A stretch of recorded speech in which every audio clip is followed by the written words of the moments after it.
Okay, and it's a big fight weekend ahead because Ronda Rousey and Gina Carano, and this has sped through, I must say, since the announcement to the actual fight. It's happening. It's tomorrow. They had headline Most Valuable Promotions first MMA event on Netflix tomorrow night from the Intuit Dome in Inglewood, California. 5-round featherweight bout at 145 pounds. Main card starts at 9 p.m. Eastern on Netflix. And I think there are prelims before that on MVP's YouTube channel. The rest of the card includes Nate Diaz versus Mike Perry. That's the co-main. Francis Ngannou versus Philippe Lins. Is it? Lins. And former UFC, you can tell I'm an expert, and UFC champion junior, former UFC champion junior Dos Santos versus Olympic medalist Robelis Despania. And I'm butchering these That's names, pretty good. sure. Despan, yeah. Okay.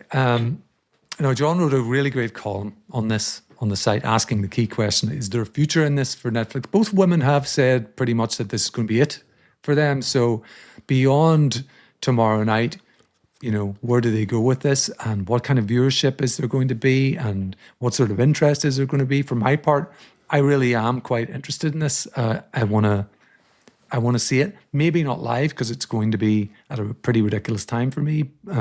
It's early for you. It's like prime time for Neil Flanagan. It's like 2 a.m. or something.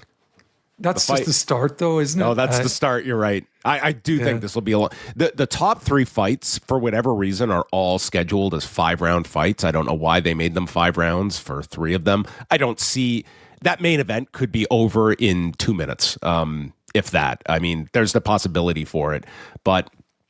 You are certainly not the first person I have heard from this week that has not watched MMA in a long time that are planning to watch this card. And the question is, how many of those fans are there? And sort of the question I was asking myself this week is that of this, like there's been, I think, a big turnover in the audience in the UFC over this last 5 to 6 year period. And how many of those fans are interested in this? Like, how much cachet does Ronda Rousey, much less a Gina Carano, who fought 17 years ago the last time she competed, how much do those names resonate? It's not the same as pro wrestling where, big names from 10 years ago can come back. This might be a big fight. It very well might be. At the same time, 10 years is a very long time in a sport where, the turnover is very quick, and it's not like they focus on past stars all that much. It's but this is, I think it's the idea of here is number one, Netflix. I think that's a huge factor. I think a lot of people would be a lot less hyped if this were airing on pay-per-view somewhere or some obscure streamer. It's on the best available platform for someone to sample that probably already has the service, and it goes beyond the main event. I think Ronda just hit the PR tour this week. She did a ton of media for this fight. You do have Francis Ngannou in this fight. You have Nate Diaz. There's some really big names on this, but it's going to come down to how well this show performs and if it is if this is a huge success. A lot of it, rightly so, is going to be because of the main event. And I don't know if you're going to see these women come back to fight again. And then I think if this one does well, regardless of who is participating, I think Netflix goes for this another time. But that's going to be the big question, is how invested Netflix is in MMA if you take out a Ronda Rousey, and how attractive this is going to be, because there's only so many of these names that were major names a decade plus ago. Yeah, and I would make the comparison more to boxing, I think, than pro wrestling, where, people from maybe 10, 15 years ago, not so famous these days. You're having to go all the way back to the heavyweights of the 90s. And I don't know, like you said, UFC perhaps didn't have the profile it did then. It's certainly the fan base seems to have changed quite a lot as well, as you noted, John, this shift in recent years. So I think it'll be interesting. My gut tells me it's going to do well. It's getting very heavily promoted. Now, whether it's to do with my algorithm, but every time I log into Netflix, the first thing I see, thrown at me is that this is happening live tomorrow. So I guess we'll see. And I think it's interesting too how engaged Ronda has been in all of this. Very. She was asked just, on a tangent with this, She was asked at the pre-fight scrum what she's taken from her time in WWE in the promoting aspect of all of this, and she credited Paul Heyman, which is, I think it's interesting because she's been really very negative about a lot of the figures in WWE during her time there. Pretty scathing. Bruce Pritchard's got it in the neck several times. You know, she called him Vince's avatar after the Janelle Grant lawsuit dropped, said he had Vince in his ear the whole time.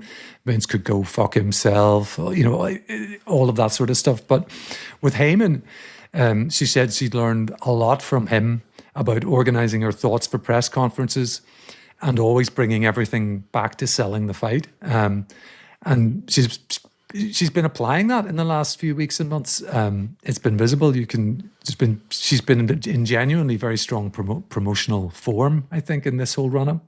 Yeah, I mean, it's like, I don't know how much different this would have been. Like it's very well known. Like, Rousey pitched this to the UFC, and had they gone with it, I don't think you necessarily have the same chip on her shoulder that sort of, like, whatever these interactions were with Hunter Campbell, it certainly gave her the impetus to really shove this down their throat and make this viable.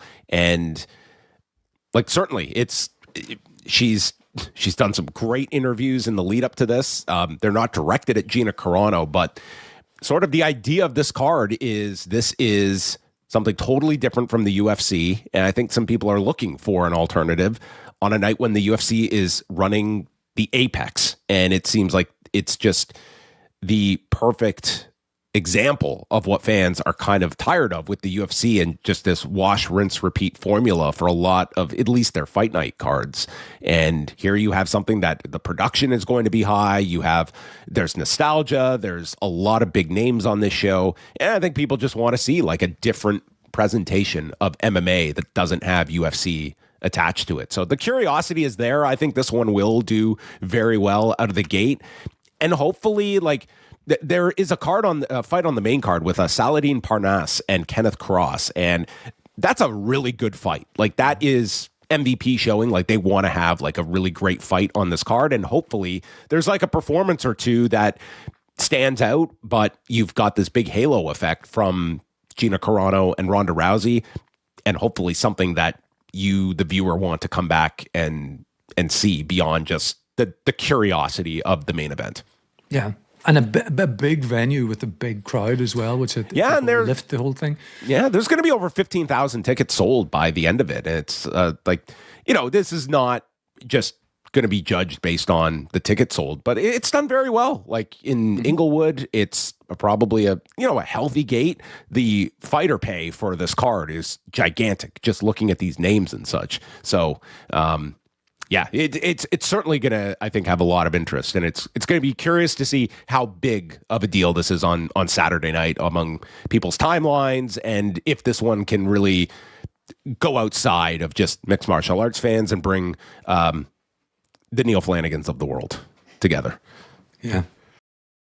If the Post Wrestling Cafe were to undergo a drug test in the month of May, we would be testing positive because we are overloaded with content. We are going to be reviewing Hulk Hogan, Real American, all 4 episodes this month. Plus, we will go inside the Manosphere with a review of the latest Louis Theroux documentary. We will also have coverage of the Ronda Rousey Gina Carano fight, also taking place on Netflix. Rewind Away tackles WCW Super Brawl 2, and we cover NXT TakeOver Brooklyn from 2015. All that, plus all of the XL editions on a weekly basis, Collision Course, Daredevil Born Again, and so much more. It can all be yours at postwrestlingcafe.com. $8 gets you in the door.